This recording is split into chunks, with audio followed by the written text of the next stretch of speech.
संघं नमामि सबको, नमो बुद्धाय जय भीम।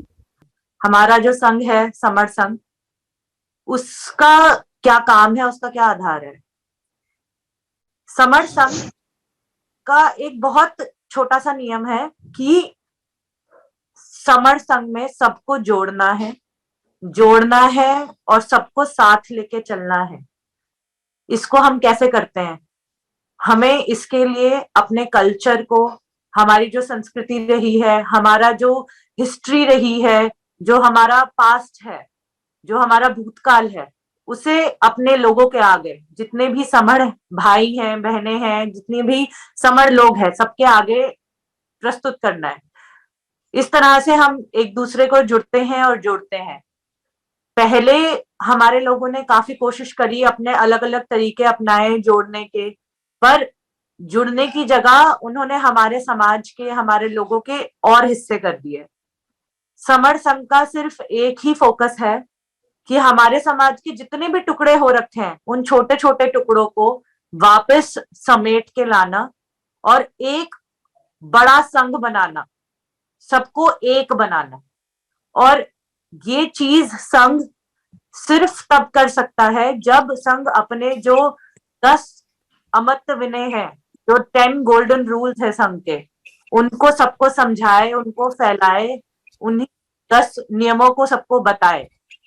तो जो समर संघ है, उसको, उसमें आने के लिए किसी भी व्यक्ति को इन 10 अमर्त्य विनयों को अपनाना पड़ता है, उसे अडॉप्ट करना पड़ता है, उनको फॉलो करना पड़ता है। ऐसा नहीं है आपकी 5 माने और बाकी के 5 छोड़ दे, या माने और बाकी के 8 को कोई तवज्जो ना दे, ये नहीं कर सकते।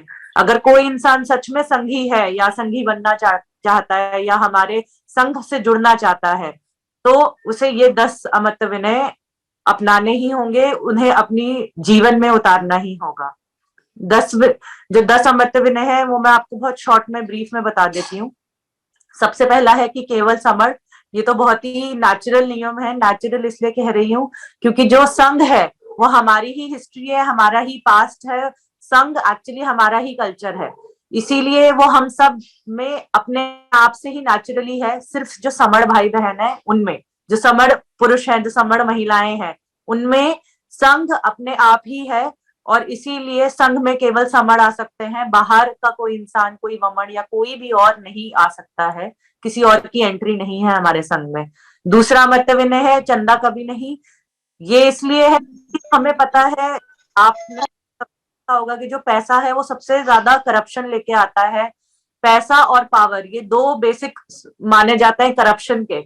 अगर किसी को करप्ट करना है तो या तो आप पैसे का लालच दे दो, वरना उसे किसी तरह का पावर का या सीट का, किसी औहदे का लालच दो, तो वो इंसान बहुत जल्दी से अपने सारे वैल्यू, अपने प्रिंसिपल, अपना सारा जितना उसका आधार है, उसको भूल के वो किसी भी तरफ पलट सकता है।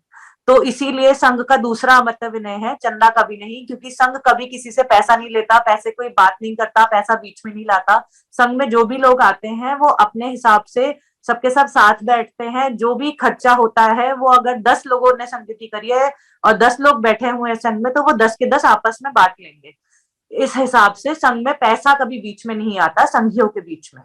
तीसरा है जाति अभ्यास कभी नहीं।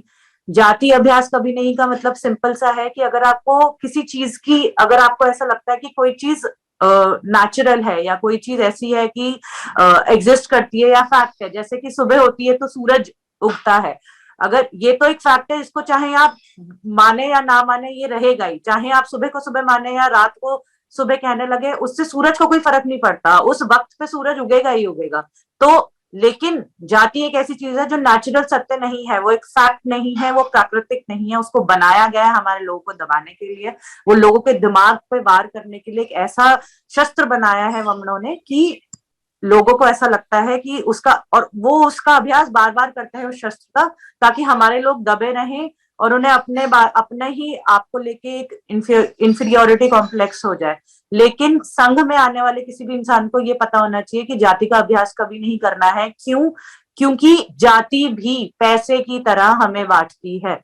इसीलिए जो दूसरा अमतव्य था कि पैसा कभी बीच में नहीं आएगा, किसी तरह का चंदा नहीं लिया जाएगा, तीसरा अमतव्य बन गया कि जाति का अभ्यास कभी नहीं होगा, क्योंकि ये भी हमें बांटता है। तो हम अपने बांटने, जितनी भी चीजें हमें बांटती है, हम उनको धीरे धीरे करके संघ उनको हटाता है।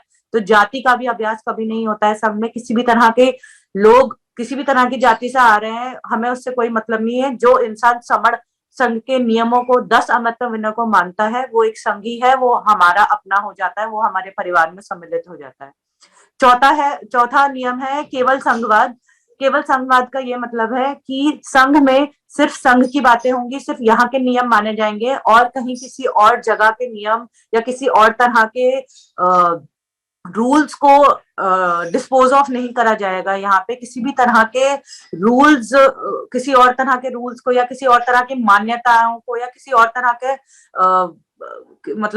किसी भी तरह के करप्ट करने वाली चीजों को संघ में नहीं लाया जाएगा। सिर्फ संघवाद की ही बात होगी, सिर्फ जुड़ने और जोड़ने की ही बात होगी, सिर्फ हमारे लोगों की बात होगी, हमारी संस्कृति की बात होगी, हमारी हिस्ट्री जो है, जो भगवान बुद्ध से चलती आ रही है, ज्योतिबा फूले, बाबा साहब अम्बेडकर और पेरियार, इन सब की जो हिस्ट्री है, सिर्फ संघ में यही बताई जाएगी। पांचवा जो अमृत विनय है वो है पद प्रतिष्ठा मंच माला कभी नहीं। अभी मैंने आपको बोला कि दो चीजें करप्शन का बेस होता है, एक पैसा, दूसरा पावर। तो जो ये पांचवा अमृत विनय है वो दूसरे कंसेप्ट पर बेस है कि किसी भी तरह की पावर, किसी भी तरह का पद या किसी भी तरह की स्पेशल प्लेस, जैसे कि प्रतिष्ठा, किसी को भी औधा अलग से, या किसी का भी कोई मंच या माला या कुछ भी एक अलग से एक इंसान का आदर सत्कार नहीं किया जाएगा।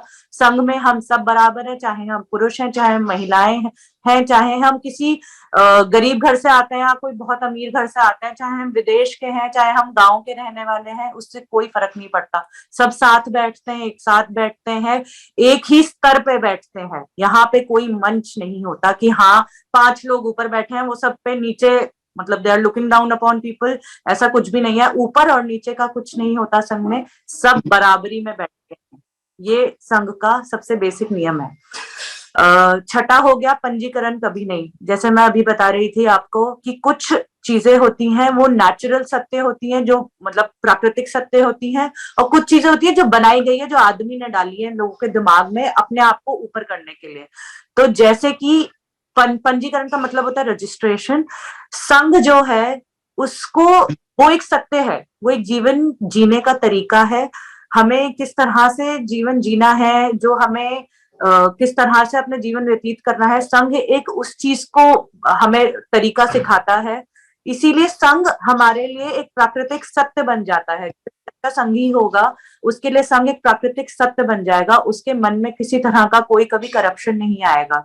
तो जो ये प्राकृतिक सत्य है, इसको किसी की भी मान्यता की या किसी रजिस्ट्रेशन की जरूरत नहीं है। इसको इस चीज की जरूरत नहीं है कि हाँ कि आप इसको नाम दे तो ही ये होगा। अगर कोई फूल है तो वो खिलेगा और उसके बाद वो मुरझा जाएगा, ये उसका सत्य है।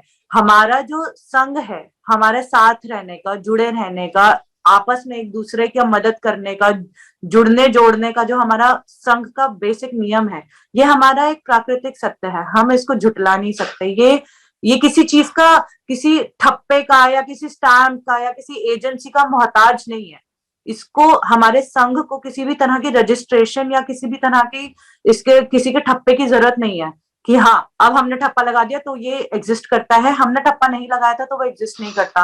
मैंने पहले भी अपने कंसेप्ट में बताया है कि जैसे धरती पे समुद्र है, आप समुद्र का समुद्र माने या ना माने, समुद्र समुद्र ही रहेगा। संघ का सत्य भी यही है। आप उसको रजिस्टर नहीं कर सकते, आप उसे पंजीकृत नहीं कर सकते। संघ संघ ही रहेगा। जहां 10 संघी, 20 संघी, 100 संघी, 1000 संघी इकट्ठे हो जाएंगे, वही समर संघ बन जाएगा। आप उस चीज को झुटला नहीं सकते। किसी के भी कहने से उसको, किसी की भी मोहर नहीं चाहिए, उसे किसी का ठप्पा नहीं चाहिए कि हाँ ये संघ है। नहीं, संघ अपने आप में ही है।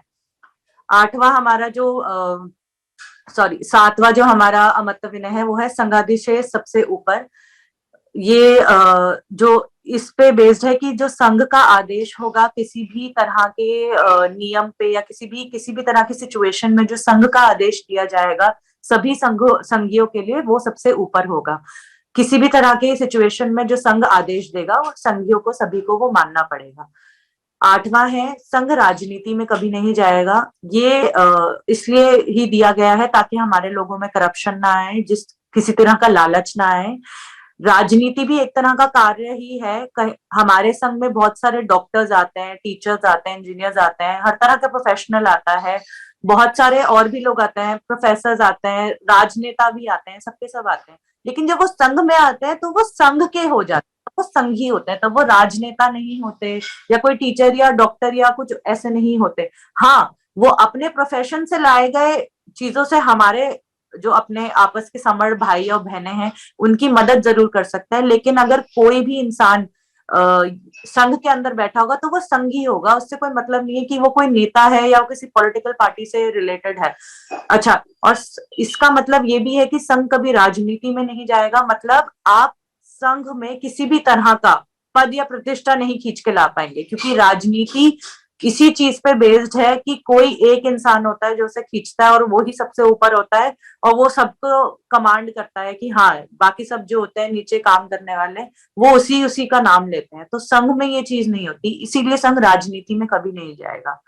9वां जो हमारा अमर्त्य विनय है वो है संघ घातक की वापसी संघ में कभी नहीं होगी। संघ घातक का मतलब ये है कि जिस इंसान ने हमारे संघ को किसी तरह से तोड़ने की या तो षड्यंत्र रचाया है या किसी तरह की उसने कोशिश करी है कि वो हमारे संघ को तोड़ सके, हमारे संघियों को किसी भी तरह से वो अलग कर सके, उस ऐसे इंसान को जिसकी ऐसी प्रवृत्ति हो उसको संघ अपने अंदर वापस कभी नहीं लाएगा। अगर संघ को किसी ने भी घात करा है किसी भी तरीके से, अगर संघ को तोड़ने की कोशिश करी है तो संघ उसको कभी माफ नहीं करेगा। संघ ऐसे इंसान की कभी भी दोबारा वापसी नहीं मानेगा किसी भी कीमत पे। और हमारा 10वां अमर्त्य विनय है कि ऊपर के जितने भी अभी मैंने 9 नियम बनाए हैं वो जो उनके ही आधार पे संघ काम करेगा, वो कभी बदले नहीं जा सकते, वो कभी खत्म नहीं किए जा सकते, वो कभी अमान्य नहीं माने जा सकते। इसी वजह से क्योंकि ये जो 10वां नियम है ये ऊपर के सारे 9 नियमों को प्रोटेक्ट करता है, उनको अमान्य अमर्त्य बनाता है। अमर्त्य मतलब कि वो कभी मारे नहीं जा सकते, कभी उन्हें खत्म नहीं किया जा सकता। इसीलिए जो हमारा 10वां अमर्त्य विनय है वो सबसे ज्यादा जरूरी हो जाता है, क्योंकि वो बाकी के 9 नियमों को प्रोटेक्ट कर रहा है, उन्हें शील्ड कर रहा है किसी भी तरह के भारी खतरे से, या कोई भी अगर कोई घातक प्रवृत्ति का इंसान कोई भी आना चाह रहा है तो वो इन नियमों को ताकि ना तोड़ सके या मरोड़ सके, किसी भी तरह से उनको दूसरी तरीके से वो हर्ट ना कर सके, इसलिए हमने ये 10वां नियम रखा है जो बाकी सारे नियमों को प्रोटेक्ट करके रखता है। 10वां नियम एक शील्ड की तरह काम करता है हमारे पूरे संघ के आधार के ऊपर, इसलिए हमारे लिए 10वां नियम सबसे ऊपर है। जो ये नियम है जो मैंने अभी आप लोगों को बताए हैं 10 अमर्त्य विनय, इन नियमों पे बेस्ड ही हमारा संघ चलता है। इन्हीं नियमों के ऊपर हम लोगों को साथ में जोड़ते हैं। जिन लोगों को ये नियम समझ में आ जाते हैं, जो लोग इन नियमों को एक्सेप्ट कर लेते हैं, इन्हें मान लेते हैं, इन्हें मान्यता देंगे, वो ही लोग संघ में आ सकते हैं।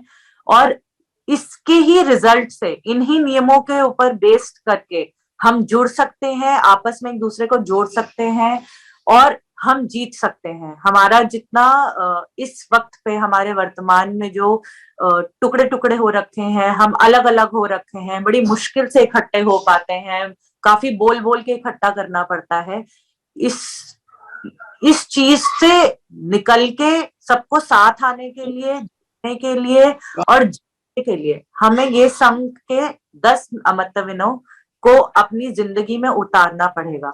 और यही एक मैं आपको एग्जांपल देना चाहूंगी कि अभी 8 दिसंबर 2 दिन पहले की ये बात है, 8 जनवरी 2023 को बुलंदशहर में हमारी संगति लगी थी एक। आप हैरान होंगे जान के कि उस संगति में 50% से ऊपर महिलाओं की काउंटिंग थी। जो हमारी महिलाएं थी वो 50% से ऊपर आई थी, जो हमारे समर भाई थे वो कम थे उस मीटिंग में, उस संगति में। तो मैं ये कहना चाहती हूँ कि जो हमारी महिलाएं हैं, जो हमारी बहनें हैं, माताएं हैं, बच्चियां हैं, वो आगे आ रही हैं, वो समझ रही हैं हमारे संघ का मतलब। वो बहुत आसानी से संघ, क्योंकि जो महिलाएं होती हैं उनमें बहुत ज्यादा पावर का लालच या पैसे का लालच इतना ज्यादा नहीं होता है। आदमी क्योंकि घर के बाहर रहते हैं इसलिए उनके अंदर ये लालच ज्यादा होता है। तो घर में महिलाएं जो होती हैं उनके अंदर देखा गया है कि उनको इन सब चीजों से इतना ज्यादा मतलब नहीं होता, वो अपने घर गृहस्थी में ही लगी रहती हैं, जो छोटी मोटी चीजें होती हैं उन्हीं में ही लगी रहती हैं, घर को संभालने में, बच्चों को संभालने में, परिवार को संभालने में, सबको पढ़ाने में, उसी चीजों में लगी रहती हैं, तो वो उनको करप्ट करना मुश्किल होता है। इसीलिए जब बुलंदशहर की संगीति में हम लोगों ने देखा, हमने जब करी थी तो सब एकदम मतलब बहुत सरप्राइजिंग था कि 50% से ऊपर महिलाएं थी, और उसमें भी युवा युवा बहुत ज्यादा थे, और युवाओं में भी जो लड़कियां थी वो बहुत ज्यादा थी। और ऐसा नहीं था कि वो लड़कियां बिल्कुल मतलब अनजान थी कि क्या चल रहा है, वो लड़कियां हमारी आइडियोलॉजी को ऑलरेडी समझ रही थी, जो भगवान बुद्ध की सीख थी वो उनको पहले से ही जानती थी, जो बाबा साहब के सोच है, जो बाबा साहब के विचार हैं, जो फूले की पढ़ाई हुई नीतियां हैं, सावित्रीबाई फूले की पढ़ाई हुई नीतियां, वो लड़कियां उसको पहले से ही जानती थी। तो जैसे ही उन्होंने संगीति में वो आई, और जैसे ही जो 10 अमर्त्य विनय है वो संक्षेप में बताए गए, उन्होंने बड़ी जल्दी संघ को अपना लिया। ऐसा क्यों? क्योंकि वो पहले से ही इस आइडियोलॉजी में ढली हुई थी, उन्हें पता था कि अच्छा ये सब तो बाबा साहब ने बताया हुआ है, ये सब तो भगवान बुद्ध की नीतियां हैं, ये सब हमें बताया हुआ है। तो वो एकदम से इंस्टेंटली संघी बन गई। ये बहुत ही एक मतलब भौचक्के होने वाली बात है कि जिस इंसान को पहले से ही हमारी आइडियोलॉजी का पता है, उन्होंने एकदम से ही उस संघ को, समर संघ को एकदम से इंस्टेंटली अडॉप्ट कर लिया।